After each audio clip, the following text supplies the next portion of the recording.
നമ്മള് രണ്ടാമത്തെ വട്ടം മൂന്നാമത്തെ വട്ടം. So welcome back. നമ്മൾ ആദ്യമായിട്ട് പക്ഷെ ഞാൻ കണ്ടിട്ടുണ്ട്. പക്ഷെ ഇന്ന് നേരത്തെ വന്നേ. ശരിക്കും അത് കാണുമ്പോ നമ്മളിങ്ങനെ വിചാരിക്കും ഈ കാക്കിക്കുള്ളിലെ കലാകാരൻ എന്നൊക്കെ പറയുന്നത് ഈ സ്നേഹമായിരുന്നു. മഹിമ ഉണ്ണിമുകുന്ദൻ കോമ്പാണ് കൂടുതൽ ഇഷ്ടം. സമ്മതിക്കില്ല. ഞാൻ ആക്ച്വലി മഹിമ ഉണ്ണിമുകുന്ദൻ ഫാൻ്റെ ഞാനോ ചേർച്ച വെച്ചിട്ട് ഒരു പെർസ്പെക്റ്റീവിലല്ലേ ഇല്ല. ഒരു മഹി അല്ല Unni Mukundan fans India ഉംഫി.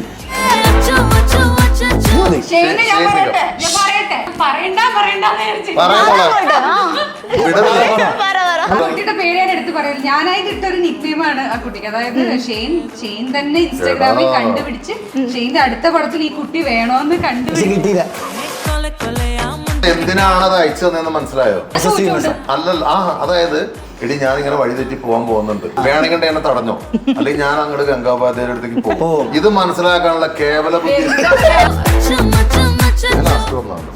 Cinema shoot തുടങ്ങിട്ട് ഫോണോട് ഫോൺ എന്നെ ഉൾപ്പെടുത്തുക എല്ലാ ദിവസവും ദിവസം ഷെയ്നെ വിളിച്ചില്ല. ചേട്ടാ ആ പെൺകൊച്ച് ആർട്ടിസ്റ്റ് ആയെന്ന് പറഞ്ഞ് ഡെയിലി വിളിയോട് വിളിയായിരുന്നു. ഞാൻ വരട്ടെ പ്രൊമോഷൻ ഞാൻ നടക്കിരുത്തിയത്. ബാബുരാജേട്ടനെ കുറിച്ച് എനിക്ക് ഉണ്ടായിരുന്ന ഒരു നമ്മൾ ഉദ്ദേശിക്കണ പോലെ മഹിമേനെ നമ്മള് സത്യം പറഞ്ഞാൽ വിചാരിച്ച ആളെ മഹിമ വിചാരിച്ച ആളെ ടോട്ടലി വേറെ. വെയിറ്റ് ലോസിന് വേണ്ടി ഒന്നും കഴിക്കാതിരിക്കല്ല വേണ്ടത്. അജ്മി ഫ്രഷ് മെയ്ഡ് റോസ്റ്റഡ് റവ, വലിയ തരികളാൽ സമ്പുഷ്ടമായത്, ഓരോ നിമിഷവും ഉന്മേഷം നൽകുന്നു. അജ്മി ഫ്രഷ് മെയ്ഡ് റോസ്റ്റഡ് റവ, വെയിറ്റ് ലോസിന് ഒരു കാരണം. ഹായ് ഹലോ, വെറൈറ്റി വീഡിയോയുടെ പുതിയൊരു ചർച്ചയിലേക്ക് സ്വാഗതം. ഞാൻ Mastani and this is our show Masti with Mastani.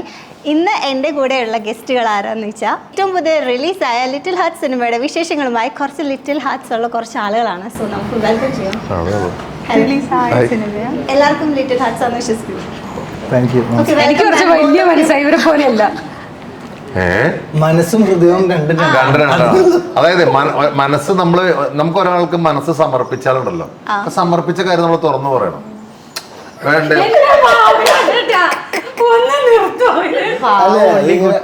താങ്കൾ തന്നെ പറയും.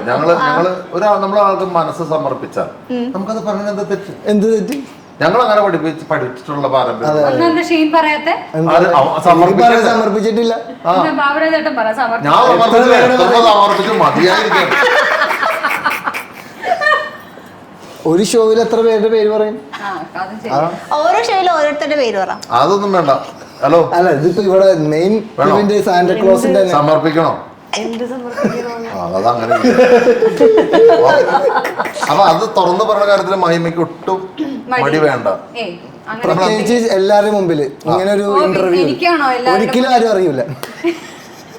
എനിക്ക് ആരുടെ മുന്നിലും ഒന്നും തുറന്നു. അല്ല, ഞാൻ സത്യം പറഞ്ഞ ഉച്ച വരെ ഞാൻ വിശ്വസിച്ചില്ലായിരുന്നു കേട്ടോ. പക്ഷെ ഉച്ചക്ക് ശേഷം പറഞ്ഞപ്പോ മുഖങ്ങളിൽ നടക്കുന്ന ഭാവ വ്യത്യാസങ്ങളും എന്താണെന്നും കൂടെ പറ, മനസ്സിലാവട്ടെ.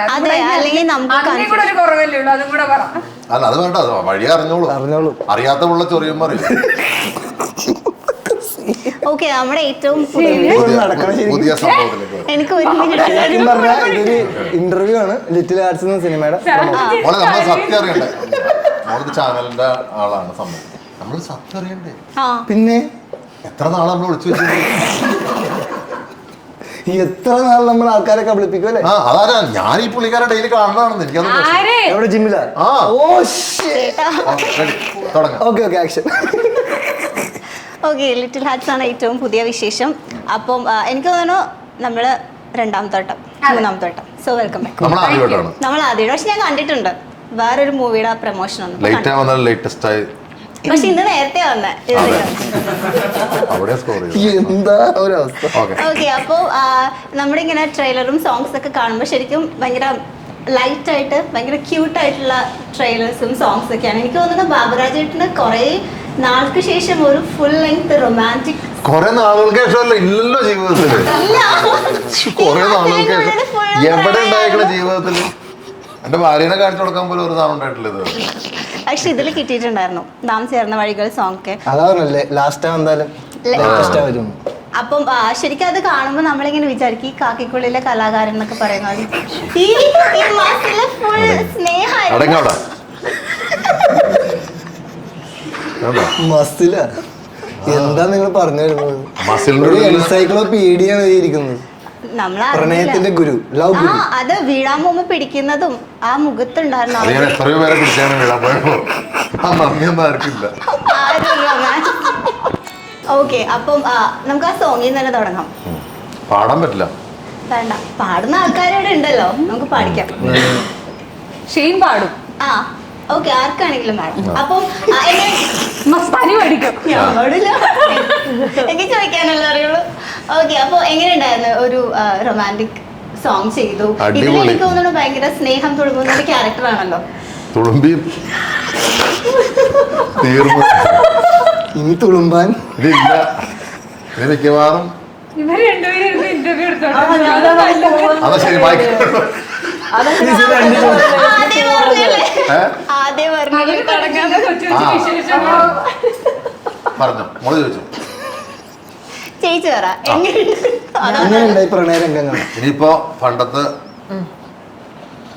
ആകാശവാണി പോലെ കേൾക്കാം. ആകാശവാണി പോലെ എനിക്ക് പറയാൻ അറിയുള്ളൂ. അല്ല, ഈ പറഞ്ഞതുപോലെ പ്രണയരംഗങ്ങൾ എന്താ എല്ലാ ഇമോഷൻസും ചെയ്യുന്ന പോലെയല്ലേ നമ്മൾ പ്രണയരംഗങ്ങൾ ചെയ്യുന്നേ.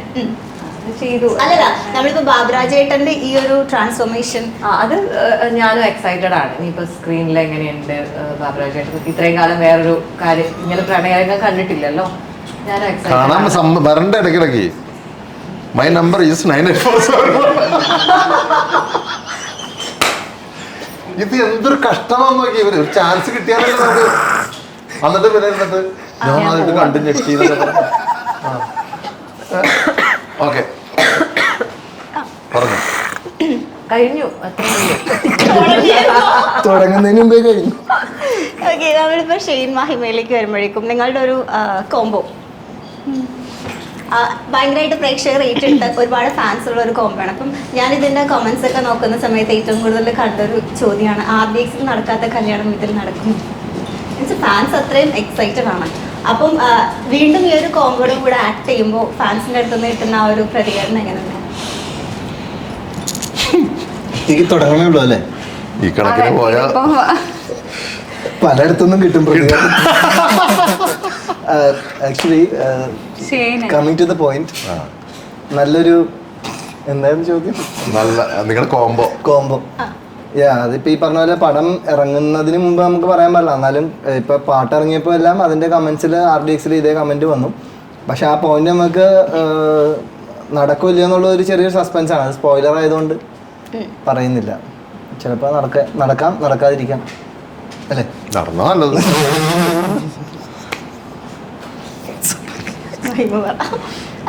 മഹിമയുടെ ഞങ്ങളിങ്ങനൊക്കെ പറയുമ്പോൾ മഹിമയുടെ ഫേസിലേക്ക് ഇങ്ങനെ ക്യാമറ സൂം ചെയ്ത് പോണേ, എക്സ്പ്രഷൻസ് കാണുന്നത്. എക്സൈറ്റഡ് ആണ്. കാരണം RDXൽ ഇപ്പം RDX കണ്ടിറങ്ങി എല്ലാവരും ഒരുപോലെ പറഞ്ഞൊരു കാര്യം എന്താന്ന് വെച്ചാൽ ഇവർ ഒന്നിക്കണമായിരുന്നു എന്നുള്ള ഒരു അഭിപ്രായം എല്ലാവർക്കും ഉണ്ടായിരുന്നു. അപ്പം ഇവർ ഒന്നിക്കോ എന്നുള്ളത് ഇപ്പൊ സിനിമ കണ്ടാലേ അറിയുള്ളൂ. പക്ഷെ രണ്ടാമതും RDXന് ശേഷം ഷെയ്ൻ്റെ കൂടെ വർക്ക് ചെയ്യാൻ പറ്റിയതിൽ ഒരുപാട് സന്തോഷമുണ്ട്. പിന്നെ RDX പോലെ ആയിരുന്നില്ല. RDX സമയത്ത് ഞങ്ങൾ അങ്ങനെ സംസാരവും ഒന്നും അങ്ങനെ ഒരു ഇന്ററാക്ഷൻ ഒന്നും ഉണ്ടായിരുന്നില്ല. ലിറ്റിൽ ഹാർട്സിലോട്ട് വന്നപ്പോഴേക്കും ഞങ്ങൾക്ക് കുറച്ചുകൂടി, അതായത് ഞങ്ങൾ ചെയ്ത ക്യാരക്ടേഴ്സ്, ഇപ്പോൾ ശോഷ സിബി എന്നുള്ള ക്യാരക്ടേഴ്സ് ആണെങ്കിൽ തന്നെ അവർ ചെറുപ്പം തൊട്ടേ ഫ്രണ്ട്സ് ആണ്, ഒരുമിച്ച് കളിച്ച് വളർന്ന ആൾക്കാർ. അപ്പോൾ അങ്ങനെ ഒരു ഇന്ററാക്ഷൻ്റെ ഒരു സ്പേസ് അവിടെ ഉണ്ടായിരുന്നു. ഞങ്ങൾ ചെയ്ത സീൻസ് ആണെങ്കിലും എല്ലാത്തിലും അങ്ങനെ ഒരു ഫ്രണ്ട്ഷിപ്പും കാര്യങ്ങളൊക്കെ കാണാം. അപ്പോൾ ഇന്ററാക്ട് ചെയ്യാൻ കുറച്ചും കൂടി ഒരു എന്താ പറയുക ഒരു ഓപ്പർച്യൂണിറ്റി ഈ സിനിമയിലാണ് കിട്ടിയത്. ഒന്നിക്കോന്നുള്ളത് ഇപ്പോ കണ്ടറിയണം. ഈ ആക്ച്വലി ബാബുരാജേട്ടൻ ഇന്റർവ്യൂവിന് ഇരിക്കുന്നു എന്ന് പറഞ്ഞപ്പോ എനിക്ക് കുറച്ച് പേടിയുണ്ടായിരുന്നു. എനിക്കാണിപ്പോ പേടി. ഞാനിനി എന്തൊക്കെ കാണണമാവോ ഞാൻ ഓർത്തിട്ടല്ലേ എനിക്ക് ടെൻഷൻ അടിക്കുന്നത്. എന്താ ഉപ്പ് തന്നോ വെള്ളം കുടിക്കും? സംഭവം നമ്മൾ അറിയാത്ത behind the scene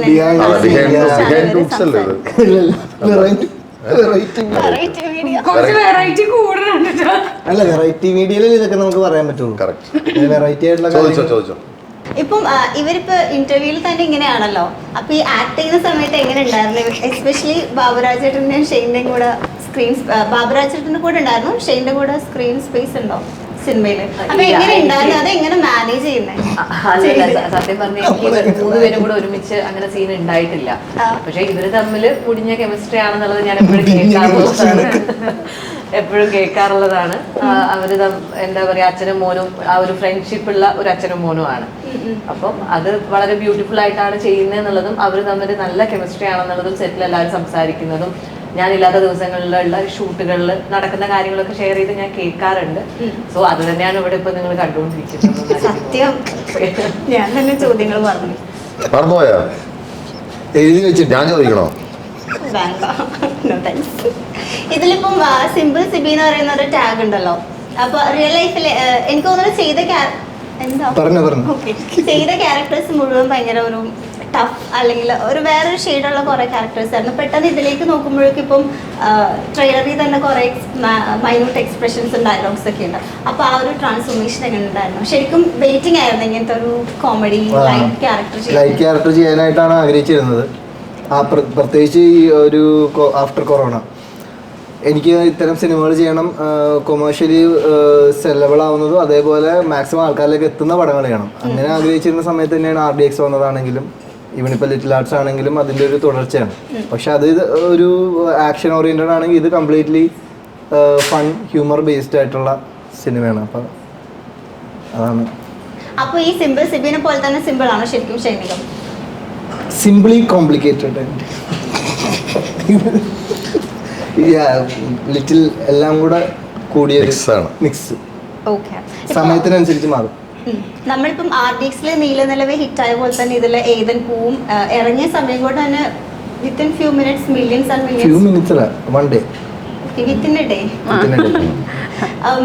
millions views ഒക്കെ പോയിട്ടുണ്ടായിരുന്നു. 1.7 പെട്ടെന്ന് 1 മില്യൺ ക്രോസ് ചെയ്തത് ശരിയാണ്. അതാ ഞാൻ ഉദ്ദേശിച്ചത്.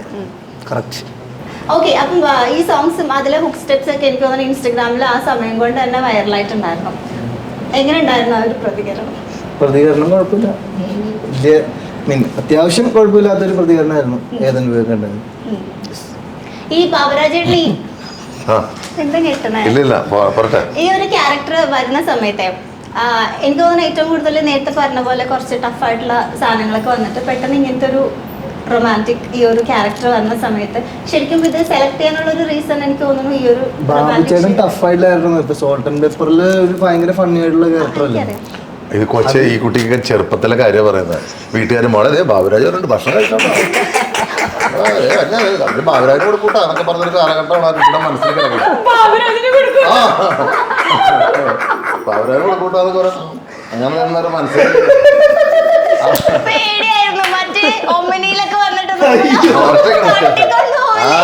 അതാണ് സംഭവം. ഒമിനിയിലൊക്കെ കൊച്ചിനെ ഒമിനി ബാബുരാജ് കൂട്ടാ ആ കൊച്ചു അത് വെച്ചിട്ട് പറയണേന്ന് നിങ്ങൾ നമ്മളെ വെച്ചോ. ഞാൻ ഇതിനൊക്കെ മാറി. എങ്ങനെ ആ ഒരു ക്യാരക്ടർ ചൂസ് ചെയ്യാനുള്ള രണ്ടാമത്തെ റീസൺ എന്തായിരുന്നു? പ്രണയമാണോ? അതല്ലാതെ രണ്ടാമത്തെ കാരണം. രണ്ടാമത്തെ കാരണം എന്ന് വെച്ച് കഴിഞ്ഞാൽ നല്ലൊരു സിനിമയുടെ സബ്ജക്ട് കേട്ടാൽ നമ്മൾ വിടൂലല്ലോ. ഈ കൂട്ടത്തിലിരിക്കുന്നതിൽ ഫസ്റ്റ് കേട്ടത് ഞാനാണ് ഈ സബ്ജക്ട്. അതുകൊണ്ടാണ് പ്രൊഡ്യൂസറൊക്കെ കേൾക്കണ്ട ഞാൻ പറയുന്നത്. ശ്രദ്ധിച്ച് കേൾക്ക്. അതായത് ഒരു 2.5 വർഷം മുമ്പ് ഈ സബ്ജക്റ്റ് ഞാൻ കേട്ടതാണ്. അപ്പോൾ തന്നെ ഞാൻ തോന്നിയാൽ ഇത് കൊള്ളത് ഇത് പ്രാക്ടിക്കലായാൽ നന്നായിരുന്നു. കാരണം നമുക്ക് ചെയ്യാനുള്ള കുറേ കാര്യങ്ങൾ, പുതിയതായിട്ട് ചെയ്യാനുള്ള കുറേ സംഭവങ്ങൾ, നമ്മൾ അതാണല്ലോ ഉദ്ദേശിക്കുന്നത്. കുറേ രസകരമായ നിമിഷങ്ങൾ അങ്ങനെ വന്നാണ് സാന്ദ്രയിൽ എത്തുന്നത്, അങ്ങനെയാണ് ഷെയ്ൻ വരുന്നത്, അങ്ങനെയാണ് അദ്ദേഹം വരുന്നത്, അങ്ങനെയാണ് ഇദ്ദേഹം വരുന്നത്. ഇദ്ദേഹം ലാസ്റ്റ് വന്നതാണ്.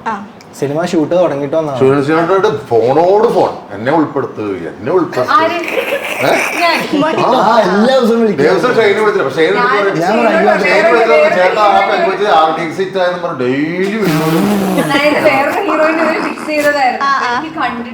സഹിച്ചില്ല. എനിക്കിത് എങ്ങനെയെങ്കിലും ചെയ്യണം. അപ്പൊ ഞാൻ എന്നിട്ട് സാൻഡ്ര ചേച്ചിനെ മാറി വിളിക്കുന്നു, ഷെയ്നെ വിളിക്കുന്നു, എനിക്ക് ലെറ്റർ അയക്കുന്നല്ല, സോറി, എന്നെ എങ്ങനെയെങ്കിലും ഈ സിനിമയിൽ എനിക്കൊരു അവസരം തരണമെന്ന് ഞാനിങ്ങനെ അവസാനം എന്നാ പിടിച്ചോ എന്ന് പറഞ്ഞ എനിക്ക് തന്നു. എന്നിട്ട് ബാബുരാജേട്ടൻ വേറെ ആരുമല്ല. ബാബുരാജേട്ടൻ എനിക്ക് ഡാൻസ് ചെയ്യാൻ അറിയോ? ഒന്നും അറിയില്ല. ഓഡിഷൻ ചെയ്തു. എന്നിട്ട് എന്നെ കൊണ്ട് ഡാൻസ് കളിപ്പിച്ച് പഠിപ്പിച്ചു. പിന്നെ ഈ മറ്റേ ഹുക്ക് സ്റ്റെപ്പ് ഉണ്ടല്ലോ, ഷെരീഫ് മാസ്റ്റർ എത്തിച്ചിട്ട് പിന്നെ ബാബുരാജേട്ടനാണ് കാണിച്ചു തന്നത് ഇങ്ങനെ ചെയ്യുന്നത്. ഞാൻ കാണിച്ചു. അത്ര തൃപ്തിയായില്ലായിരുന്നു. പിന്നെ ഞാൻ ഇത്ര റിക്വസ്റ്റ് ചെയ്തതുകൊണ്ട് പിന്നെ പുള്ളി വിചാരിച്ച പാവം പോട്ടെ. ഇപ്പൊ ഈ ഇതിനടക്കം വിളിയോട് വിളിയായിരുന്നു, ഞാൻ വരട്ടെ എന്ന് എഴുതിയത്. പ്രൊമോഷൻ ഞാൻ വിളിച്ച് എന്നെ എവിടെയെങ്കിലും ഒരു സൈഡിൽ ഇരുത്തൂന്ന്. ഞാൻ നടക്കിരുത്തിയത് നമ്മളെന്തോരം ഇല്ലെങ്കിൽ ഞാൻ എന്നേ ഔട്ടായി പോയെന്നറിയോ? സത്യം ശരിക്കും സത്യം. സാരിതാർത്ഥമായി ചോദിച്ചോ. ഇത് ഇവിടെ അങ്ങനെയൊക്കെ തന്നെയാട്ടോ. ഞാനങ്ങനെ ഇതുപോലൊക്കെ എല്ലാരെയും കൊണ്ടുവന്നത് ബാബുരാജേട്ടൻ. എനിക്ക് പിന്നെ ആ ഒരു RDX ഉണ്ട് പറയാ. ഞാൻ ഇല്ലടാ സപ്പോർട്ട് ഇന്റർവ്യൂ തന്നെയാണോ നടക്കണേ? മഹിമ ഇങ്ങനെയാണോ വന്നത്?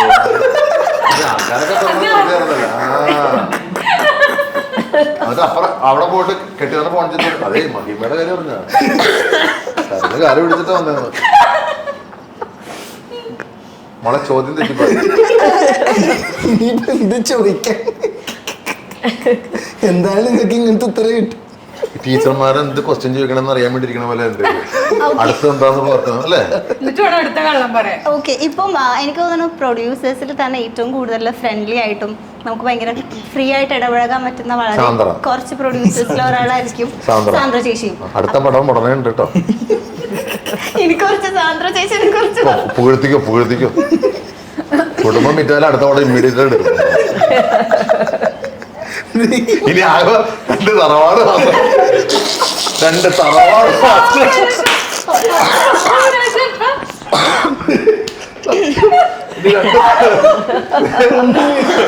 അപ്പറിരുന്ന് മരണ രണ്ട് തറവാട് മാത്രം കിടപ്പുണ്ട്.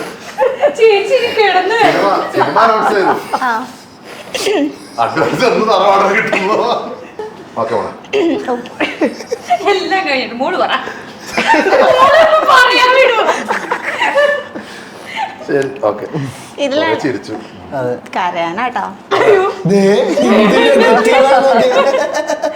അല്ല നമ്മളെ ചിരിക്കണ അങ്ങനെയല്ല, നമ്മൾ ചിരിക്കണത് ആഘോഷിക്കാനാണ്. ശരി, ബാലൻസ്ഡ്. ഇതിലാണെങ്കിൽ ഇപ്പം എനിക്ക് തോന്നുന്നു ഇപ്പം 2 ടൈപ്പ് ഓഫ് ലവ് സ്റ്റോറി 3 ഉണ്ടെന്ന് പറഞ്ഞു ഓൾറെഡി. മൂന്നാമത്തത് സ്പോയിലർ ആണ്. അപ്പൊ ഇപ്പൊ ഒരു മിഡിൽ ഏജിൽ തോന്നുന്ന ഒരു പ്രണയവും, അതായത് അച്ഛനെ കല്യാണം കഴിപ്പിക്കാൻ തോന്നുന്നു. അപ്പോൾ ആ ഒരു ഏജിൽ തോന്നുന്ന പ്രണയവും ഇപ്പൊ നിങ്ങളുടെ ഒരു പ്രണയവും തമ്മിൽ നല്ല ഡിഫറൻസ് ഉണ്ടല്ലോ. ബാബുരാജേട്ടന്റെ ലൈഫിൽ ഇങ്ങനെ ഈ ചോദ്യം ചോദിക്കണമെന്ന് നിർബന്ധമാണോ? എൻസൈക്ലോപീഡിയ എവിടെ ഇരിക്കുന്നത്? ഉത്തരങ്ങൾ ഇങ്ങനെ ഒഴുകും. ഉത്തരം പറഞ്ഞാൽ പൊളിക്കും ഞാൻ. അതാണ് ചോദിച്ചത്. നല്ല ചോദ്യം. അതെ അതെ കറക്റ്റ് ആളോടെ ചോദിക്കും. അതെ അതെ അത്ര എനിക്കറിയുള്ളൂ. ഇത് എത്ര സമയം ഡ്യൂറേഷൻ വേണം? നിങ്ങൾ പറഞ്ഞു അതനുസരിച്ച്. ഓക്കെ, അപ്പം ഈ ഒരു മധ്യവയസ്സിൽ തോന്നുന്ന ഒരു പ്രണയം ശരിക്കും ഇങ്ങനെ കേട്ടിട്ടില്ലേ? അതായത് ചെറുതിലേ തോന്നുന്ന പ്രണയത്തിനേക്കാൾ കുറച്ചുകൂടി ഡിഫറെന്റ് ആയിരിക്കും, മെച്ചുവേർഡ് ആയിരിക്കും. ഇവർക്ക് ചെറുതിലേ തോന്നിയ പ്രണയമാണ് ഇത്. സിനിമയില് കഥയില് അങ്ങനെയാണ്. എന്നിട്ട് ചെറിയ തോന്നുന്ന പ്രണയം, മധ്യവയസ്സ് തോന്നുന്ന പ്രണയം. അപ്പൊ ഈ മധ്യവയസ്സിൽ തോന്നുന്ന പ്രണയം ഇപ്പൊ ചെറുതിലേ തോന്നുന്ന പ്രണയത്തിനേക്കാൾ എന്തെങ്കിലും ഡിഫറെന്റ് ആണ് അല്ലെങ്കിൽ മെച്ചുവേർഡ് ആണെന്നൊക്കെ ബാബുരാജ് ഏട്ടന് തോന്നിയിട്ടുണ്ടോ? എന്താണ് അത് ആധികാരികമായിട്ട് ഞാൻ പറയുകയാണെങ്കിൽ നമ്മുടെ ലിറ്റിൽ ഹാർട്സിന്റെ പ്രൊമോഷൻ അല്ലേ?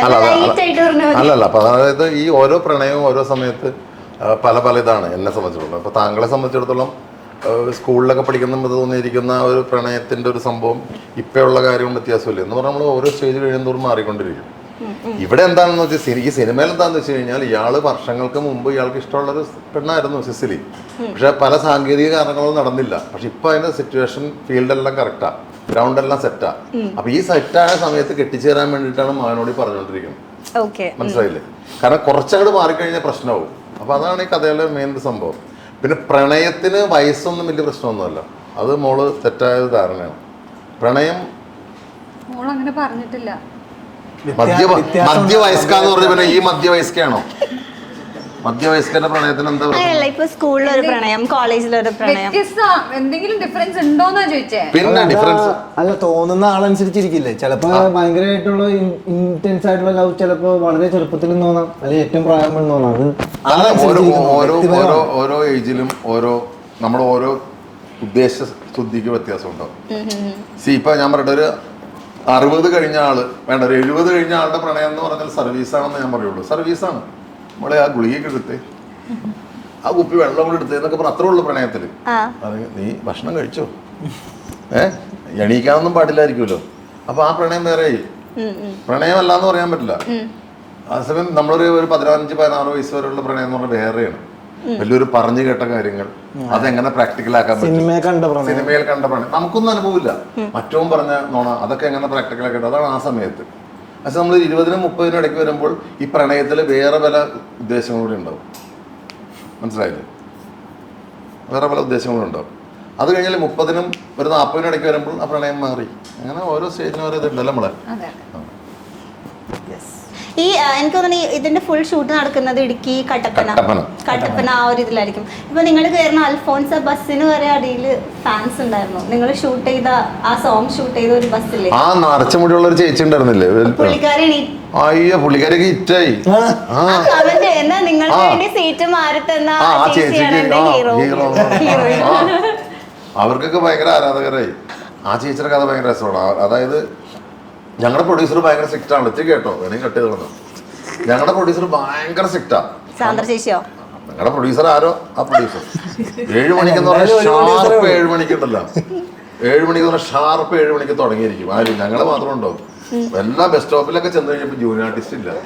പ്രൊഡ്യൂസർ ഭയങ്കര സ്ട്രിക്റ്റാ. 7 മണിക്ക് തുടങ്ങണമെന്ന് പറഞ്ഞു. ലാസ്റ്റ് ആളില്ലാണ്ട് ഞങ്ങളെ കൂടി ഓരോരുത്തർ പോവാ, അതേ അനിതേ ഞങ്ങളെ കൂടി പോയിട്ട് ചായ കുടിച്ചിട്ടിരിക്കുന്ന ആൾക്കാരൊക്കെ പൈസ ഒന്നും തുടങ്ങി.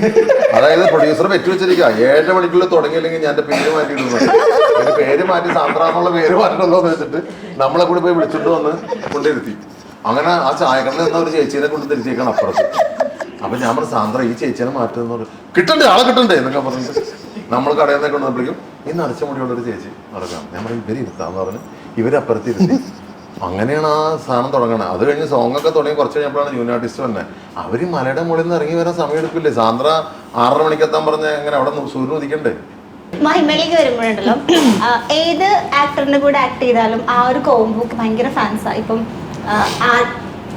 അയ്യോ അത് ചോദിച്ചു അല്ലല്ല, ഞാൻ വേറെ ആർഡിഎക്സിൽ ഇപ്പൊ ഷെയ്ന്റെ കൂടെ ആയിരുന്നെങ്കിലും ഇപ്പൊ ജയ് ഗണേഷ് വരുമ്പോ ഉണ്ണിമുകുന്ദന്റെ കൂടെ ആയിരുന്നെങ്കിലും വീണ്ടും ഇതിലേക്ക് വരുമ്പോൾ ആ ഒരു കോംബോ അതെങ്ങനെ ഇത്രയും വർക്ക്ഔട്ട് ആക്കി എടുക്കുന്നത്? എനിക്ക് തോന്നുന്നത് ഏത് ഹീറോയുടെ അഭിനയിച്ചാലും അല്ല അത് ക്യാരക്ടേഴ്സിന്റെ ആയിരിക്കും. ഇപ്പൊ നമ്മൾ ചെയ്യുന്ന ഇപ്പം RDX ഇപ്പം ഞാനും ഷെയ്നും തമ്മിൽ അങ്ങനെ ഓഫ് സ്ക്രീൻ ഭയങ്കരമായ ഒരു കെമിസ്ട്രി ഒന്നും ഉണ്ടായിരുന്നില്ല. ഞങ്ങൾ സംസാരിച്ചു പോലും ഇല്ലായിരുന്നു. അത് ക്യാരക്ടേഴ്സ് ഓഫ് സ്ക്രീൻ എന്നാ പറഞ്ഞേ. ഓഫ് സ്ക്രീൻ എന്ന് പറഞ്ഞാല് വീട്ടിൽ പോയി പുറത്ത് അല്ലേ, ഷൂട്ടിംഗ് പുറത്ത് പോയതിനു ശേഷം അങ്ങനെ ഒരു കെമിസ്ട്രി ഓഫ് സ്ക്രീൻ അങ്ങനെ ഞങ്ങൾ ഭയങ്കരമായി ഓഫ് സ്ക്രീൻ എന്തോ ഓഫ് സ്ക്രീൻ എല്ലാം ഒരേ സ്ക്രീൻ തന്നെ പറഞ്ഞ അങ്ങനെയൊന്നും ഇല്ലായിരുന്നു. അത് ആ ക്യാരക്ടേഴ്സിന്റെ റോബർട്ടിന്റെയും മിനിന്റെയും ക്യാരക്ടറിന്റെ ആയിരിക്കും. ഇപ്പൊ ജയഗണേഷ് ഇപ്പം സിനിമ എടുത്ത് നോക്കുകയാണെങ്കിൽ ആ 2 ക്യാരക്ടേഴ്സ് തമ്മിൽ അങ്ങനെ ഭയങ്കരമായ ഒരു കെമിസ്ട്രി ഒന്നും ഓൺ സ്ക്രീൻ ഇല്ല. പിന്നെ ഇന്റർവ്യൂസും ഞങ്ങൾ അങ്ങനെ സംസാരിച്ചതിന് കാരണം അല്ല അങ്ങനെ ഒരു ലവ് ട്രാക്ക് ആ സിനിമയിൽ ഇല്ല ബേസിക്കലി. അപ്പം എന്തുകൊണ്ടാണ് അങ്ങനെ ഒരു ഭയങ്കരമായ ഒരു ഓൺ സ്ക്രീൻ കെമിസ്ട്രി ഉണ്ട്? സിനിമ കണ്ടിട്ടുണ്ടോ? ആ സിനിമ കണ്ടോ? ഇല്ല. അതുകൊണ്ടാണ് പറയുന്നത്. കാരണം അങ്ങനെ ഒരു ലവ് ട്രാക്ക് ഇല്ല ഞങ്ങളുടെ ക്യാരക്ടേഴ്സിന്. സിനിമയിൽ അങ്ങനെ ഒരു ലവ് ട്രാക്ക് ഇല്ല. സോ അങ്ങനെ ഒരു കെമിസ്ട്രി ആ സിനിമയിലില്ല. പിന്നെ എനിക്ക് തോന്നുന്നു റോബർട്ടിന്റെയും മിനിയുടെയും ഒരു ഇമ്പാക്റ്റ് ആയിരിക്കാം ഇവിടെ കമ്മിങ് ടു ലിറ്റിൽ ഹാർട്ട്സ് വരുമ്പോൾ. അതായത് അങ്ങനെ ഒരു എൻഡിങ് ആയതുകൊണ്ട് ആ 2 ക്യാരക്ടേഴ്സിനും അങ്ങനെ ഒരു എൻഡിങ് ആയതുകൊണ്ട് ലിറ്റിൽ ഹാർട്ട്സിൽ വരുമ്പോൾ ഇവർ രണ്ടുപേരും ഒന്നിക്കുമോ എന്ന് അറിയാനുള്ള ഒരു ആകാംക്ഷയായിരിക്കാം. ഇതൊക്കെ ക്യാരക്ടേഴ്സിന്റെ ആണല്ലോ, നമ്മളൊന്നും ചെയ്തു വരുത്തുന്നതല്ലോ, അത് വന്നു പോണല്ലേ. പക്ഷെ എനിക്ക് ബേസിക്കലി മഹിമ ഉണ്ണിമുകുന്ദൻ കോംബാണ് കൂടുതൽ ഇഷ്ടം. സമ്മതിക്കില്ല, നമ്മൾ പ്രതികരിക്കും, ശക്തമായി തിരിച്ചടിക്കും. അതെന്താണ് അങ്ങനത്തെ എനിക്ക് ആ കോംബോ ഇഷ്ടപ്പെടാൻ കാരണം? അല്ല എന്തെങ്കിലുമൊക്കെ പറഞ്ഞു പറഞ്ഞുണ്ടാക്കരുതില്ല ഉള്ള കാര്യം പറഞ്ഞു. പക്ഷെ ആ കോംബോ ഇപ്പൊ ഏറ്റവും കൂടുതൽ ഫാൻസ് ഒക്കെ ഉള്ള ഇപ്പൊ മഹിമ ഷെയ്ൻ ഫാൻസ് വേറെ, മഹിമ ഉണ്ണിമുകുന്ദൻ. ഞാൻ മഹിമ ഉണ്ണിമുകുന്ദൻ ഫാൻസ് അസോസിയേഷൻ. ഞാൻ പക്ഷെ ഞാൻ ആക്ച്വലി മഹിമ ഉണ്ണിമുകുന്ദൻ ഫാൻ്റെ ഞാനോ നമ്മള് ഞാൻ ഇന്നലെ വരെ വേറെ ഫാനായിരുന്നു. ഞാൻ ഇന്നലെ നമ്മൾ ഉച്ചയ്ക്ക് ഞാൻ ഉച്ചയ്ക്ക് മഹിമ ആണെങ്കിൽ ഷെയ്ൻ ഫാനിന്റെ ആളാണ്. അല്ലല്ല ഞാൻ ഉണ്ണിമൂന്തൻ ഞാൻ മഹിമ മഹിമ ഫാനാണ്. ഷെയ്ൻ ഫാനിന്റെ ബേസിക്കലി ഒരു ചേർച്ച വെച്ചിട്ട് ഒരു പെർസ്പെക്റ്റീവിലല്ലേ എന്താ നമ്മൾ തമ്മിൽ ചർച്ചയില്ലേ? ഇല്ല കണക്കാ. അതായത് ഇത് പൊരുത്തം ചേർക്കൂല ഞങ്ങള്. പൊരുത്തം ഇല്ലാന്ന് പറയും. 10ല് വേണ്ട, 6 എടാ, വേണ്ട. വേണ്ട ഞാനുണ്ടോ നിനക്ക്? അത് മതി. അല്ല നിങ്ങൾ എന്താ ഈ പറയണേ? അല്ല നമ്മള് ഒരു അവന്റെ മനസ്സിന്റെ ദുഃഖം കാണാനായിട്ടേ എനിക്കേ പറ്റുള്ളൂ. എന്റെ അപ്പൊ കാഴ്ചക്കാരൻ എന്നുള്ള നിലയില് അവൻ പറന്ന് പറയണ എന്തുകൊണ്ടാ? ഉള്ളി കൊണ്ട് വേദനിച്ച് സംസാരിച്ചിട്ടുണ്ട് ഇതുവരെ. ഹൃദയം പൊട്ടി പറയണ ഓരോ കാര്യങ്ങള്. ഓക്കെ അപ്പൊ പറഞ്ഞോ. ഞാനാ പറഞ്ഞത്. പറയൂ. അപ്പൊ അങ്ങനെ ഒരു ഓഡിയൻ എന്നുള്ള രീതിയിലല്ലേ. എനിക്ക് ഷെയ്ൻ മഹിമ കോംബോ ആണ് ഇഷ്ടം. എനിക്ക് അല്ല. പക്ഷെ ഞാനൊരു എന്റെ കാര്യമാണ് ഞാൻ പറയണത്. ഒരു മഹി അല്ല ഉണ്ണിമൂന്നൻ ആ, ഫാൻസ് ഇന്ത്യ ഉംസ്. ഉംഫി അതിന്റെ ആളാണ്. ഏതാ? ഉണ്ണിമൂന്നൻ. അല്ല അതുണ്ട് ശരിക്കും ഉണ്ട് അങ്ങനെ. ഇപ്പൊ അങ്ങനെയുള്ള ഷോർട്ടാണല്ലോ ഫഫ. ഇത് ഷെനിഷിനി. എനിക്കില്ല. ഷെനി ഇപ്പൊ ഇടാം നമുക്ക്. ഗംഗോപാധ്യായ് മതി. ഷെയ്നെ ഞാൻ ഷെയ്ൻ പറയട്ടെ ആ ഗംഗോപാധ്യായ് ഷെയ്നായിട്ട് ഞാൻ അങ്ങനെ ഒരു പെണ്ണ് ഈ ലോകത്തില്ല. ഞാൻ പറയണ്ടെന്ന് വിചാരിച്ചു. പറയാൻ പോളെ. വിടരുത്. നമുക്ക് ഇന്ന് തീരുമാനമാക്കാം. എന്ന് തീരുമാനമാക്കാം. കുട്ടിയുടെ പേര് ഞാൻ എടുത്ത് പറയണില്ല. ആ, ഗംഗോപാധ്യായ്. ഇതൊരു ഞാൻ ആ കണ്ടിട്ടില്ലല്ലോ. കുട്ടിയുടെ പേര് ഞാൻ എടുത്ത് പറയില്ല. ഞാനായിട്ട് ഇട്ടൊരു നിക്നെയിം ആണ് ആ കുട്ടിക്ക്. അതായത് ഷെയ്ൻ തന്നെ ഇൻസ്റ്റാഗ്രാമിൽ എടാ. കണ്ടുപിടിച്ച് ഷെയ്ന്റെ അടുത്ത പടത്തിൽ ഈ കുട്ടി വേണോന്ന് പക്ഷെ കണ്ടുപിടിച്ച്. കിട്ടിയില്ല. അല്ല നിങ്ങൾ തമ്മിൽ സംസാരമൊക്കെ ആയിരുന്നല്ലോ. കണ്ട അല്ല സംസാരം പ്രൊഫൈൽ എനിക്ക് അയച്ചു തന്നപ്പോ എനിക്ക് ഈ കുട്ടിയുടെ പേര് വായിക്കാൻ കിട്ടണില്ല ശരിക്കും. അപ്പം അത്രയുള്ള ജ്ഞാനമില്ല. ഇച്ചിരി അല്ലേ? നാണോ? അല്ല ഇതെന്താ ജ്ഞാനം നാണം? വായിക്കാനുള്ള ജ്ഞാനം. അത് എന്തിനാണ് അത് അയച്ചു തന്നെന്ന് മനസ്സിലായോ? എന്തിനാണ്? അത് പറഞ്ഞുതരാം. ഞാൻ ചോദിച്ചോണ്ട്. അല്ലല്ല അതായത് എടി ഞാനിങ്ങനെ വഴി തെറ്റി പോകാൻ പോകുന്നുണ്ട്. നീ എന്നെ വേണമെന്നുണ്ടെങ്കിൽ തടയണോ? ആ. വേണമെങ്കിൽ എന്നെ തടഞ്ഞോ, അല്ലെങ്കിൽ ഞാൻ അങ്ങോട്ട് ഗംഗാപാധ്യയുടെ അടുത്തേക്ക് പോകും. പോവും. ഇത് മനസ്സിലാക്കാനുള്ള കേവല ബുദ്ധി. എന്തൊക്കെയായിരുന്നു ഈ ഗംഗോപാധ്യായുടെ ഫോട്ടോ വെച്ച് ഞാൻ പേര് പറയാൻ ഗംഗോപാധ്യായ എന്ന് മാത്രമേ പറയുള്ളൂ. എന്തൊക്കെയായിരുന്നു അറിയോ? അവന്റെ ലിറ്റിൽ ഹാർട്ടാണ്. ആ ഇതൊന്നും ആരും അറിയില്ല. ആ അതെങ്ങനെ അറിയണ പറയണ്ടേ? ഇപ്പൊ എല്ലാരും അറിഞ്ഞു. അത് അവൻ പോകുന്നതിന് മുമ്പ് പറഞ്ഞു, മോളെ ഇതാണ് സാധനം, ഞാൻ പോവാണ്. അതങ്ങനെയാണ് അതിന്റെ സൂചന. ആ പിന്നെ ബേസിക് സ്റ്റെപ്പ് പഠിച്ചെടുക്കാതിന്. ചേട്ടൻ ഞാൻ കുറച്ച് നേരത്തെ കാണേണ്ടതായിരുന്നു. ഞങ്ങൾക്ക് എന്റെ ഇത്രയൊന്നും പ്രശ്നങ്ങളൊക്കെ സോർട്ട് മോളെ- പ്രശ്നങ്ങളൊക്കെ പണ്ടേ സോർട്ടായിരുന്നു. പിന്നെ ഞങ്ങൾ തമ്മിലുള്ള പ്രശ്നങ്ങളൊക്കെ അന്നേ തീർന്നു. എത്രയോ പേര് പ്രശ്നങ്ങള് നമ്മള് ഫോണിലൂടെ ആയാലും. ഇതൊന്നൊന്നും അല്ലേ ഗംഗോപാധ്യായ ഒന്ന് മാത്രം, വേറെ എന്തൊക്കെയുണ്ട്. എന്താണ് ഇതൊക്കെ ഷെയ്ൻ തന്നെ കണ്ടുപിടിക്കുക. അതായത് ഷെയ്ന്റെ താല്പര്യം ഇൻ ദ സെൻസ് ഷെയ്ന്റെ ഐഡിയ ഓഫ് ബ്യൂട്ടി ഉണ്ടല്ലോ, ഇത് വെച്ചിട്ട് ഷെയ്ൻ തന്നെ ഇൻസ്റ്റാഗ്രാം ഷെയ്നെ പറ്റി തന്നെ അറിയാഞ്ഞിട്ടോ നിങ്ങൾക്ക്? ഇതൊക്കെ കാസ്റ്റിംഗ് ഏജൻസി തുടങ്ങിയിട്ടുണ്ട്. അതാണ് ഇൻസ്റ്റാഗ്രാം പ്രൊഫൈൽ നോക്കിയിട്ട് നല്ല നല്ല കുട്ടികളുടെ പ്രൊഫൈലൊക്കെ എടുത്ത് അതൊക്കെ സേവ് ചെയ്ത് വെക്കും. അതിന്റെ ബ്യൂട്ടി കോൺസെപ്റ്റ് ഓൺലൈൻ ഡ്യൂട്ടി ഇല്ലാന്ന് ഓൺലൈൻ ഓഫ്ലൈനിലില്ല ഓഫ്ലൈൻ കോണ്ടാക്ട്. എന്നിട്ടാണ് ഇത്ര കാര്യങ്ങൾ. കോൺടാക്ട് ഇല്ലാതെ ഞങ്ങൾ പറഞ്ഞിട്ടില്ല. അത് ആർഡിഎക്സിന്റെ ഉണ്ടായില്ലോ നമ്മൾ പറഞ്ഞിട്ടില്ലല്ലോ. ഓ എന്റെ അമ്മേ. വേറെ ചോദ്യം ചോദിച്ചു. മൊത്തത്തിൽ കുഴഞ്ഞു മറിഞ്ഞിട്ടുണ്ട്. ഷെയ്ന് പിന്നെ ബീഫും പൊറോട്ടയൊക്കെ ഭയങ്കര ഇത് പ്രൊമോഷൻ വർക്ക് തന്നെയാണോ? ഇതിപ്പോ പരസ്പരം ബീഫും പൊറോട്ടയും ഭയങ്കര ഇഷ്ടം. അതിന്റെ കാരണങ്ങളൊന്ന് ഇത് ചോദിച്ചു. ഇവര് തമ്മിൽ എന്തൊറ്റി അതായത് നമ്മളിപ്പോ മറ്റേ നമുക്ക് ഇഷ്ടമുള്ള ആൾക്കാർക്ക് റോസാപ്പൂ ഒക്കെ കൊടുക്കുമല്ലോ. ബീഫാണോ കൊടുക്കുക? ബീഫും പൊറോട്ടയോ കൊടുക്കാറ്. പൊട്ടും ബീഫും.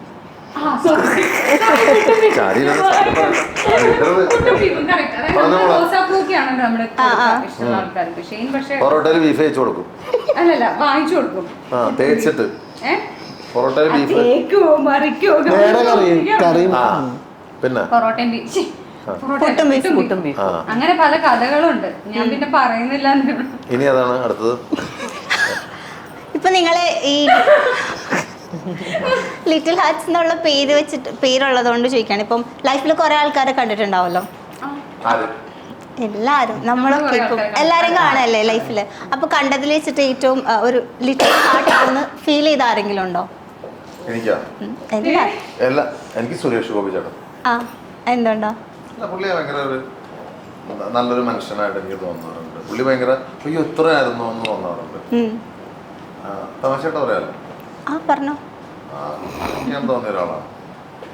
പിന്നെ ഞാൻ ഇവര് പറഞ്ഞ പോലെ തന്നെ വലിയ ശരീരമാണെങ്കിലും ചെറിയ മനസ്സാ. മനസ്സുള്ള ഞാൻ കണ്ടതിൽ എനിക്കിപ്പോ നമ്മളെ കൂടെ ഒക്കെ വർക്ക് ചെയ്യുമ്പോൾ എനിക്ക് തോന്നിയതാണ്. നമ്മളിപ്പോ ഈ സിനിമയുടെ ഷൂട്ടിന് വരുന്നതിന് മുന്നേ വരെ ബാബുരാജേട്ടനെ പറ്റി ഒരു ഐഡിയ ഉണ്ടാവുമല്ലോ, നമ്മൾ ഈ ഒരു ഫിസിക്കൊക്കെ വെച്ചിട്ടേ പക്ഷെ ഞങ്ങള് മറ്റേ മണിയുടെ സോപ്പ് പെട്ടി ഞങ്ങളത് പാടി നടക്കുമായിരുന്നു. ഞങ്ങളിപ്പോ അമ്മയുടെ പരിപാടിക്കും പാടിയാണ്.